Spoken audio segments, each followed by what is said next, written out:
Exode chapitre 38 verset 1. Il fit aussi l'autel des holocaustes en bois d'acacia. Il avait 5 coudées de long, 5 coudées de large, l'autel était carré, et 3 coudées de haut. Ce verset fait partie de la description de la construction de l'autel de l'Holocauste, l'un des principaux éléments du tabernacle, qui était le lieu de culte utilisé par le peuple d'Israël lors de son exode d'Égypte. L'autel de l'Holocauste était le lieu où les holocaustes étaient offerts à Dieu. Voici quelques informations et un commentaire sur Exode, chapitre 38, verset 1. Matériaux et dimensions. L'autel a été construit en bois d'acacia et recouvert de bronze.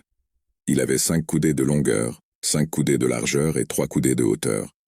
Une coudée était une ancienne mesure de longueur, dont la taille variait, mais qui équivalait à peu près à environ 45 cm. Autel de l'Holocauste. L'autel de l'Holocauste était l'un des éléments centraux du tabernacle, et plus tard du temple de Jérusalem. Il était utilisé pour brûler des offrandes d'animaux comme des holocaustes, qui étaient des sacrifices dédiés à Dieu comme acte d'adoration, de réconciliation ou de gratitude. Signification spirituelle. L'autel de l'Holocauste symbolise le besoin d'expiation et de réconciliation entre le peuple de Dieu et Dieu.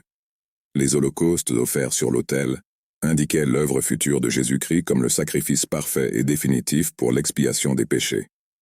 Bronze. Le choix du bronze pour recouvrir l'autel a des significations symboliques, notamment l'idée de jugement et de purification. Le bronze est souvent associé à des éléments de jugement dans la Bible. En résumé, Exode chapitre 38 verset 1 décrit les dimensions et les matériaux de l'autel des offrandes brûlées, un élément fondamental du tabernacle. Cet autel jouait un rôle central dans l'adoration et la réconciliation avec Dieu, et ces sacrifices indiquaient le sacrifice du Christ comme l'expiation finale des péchés.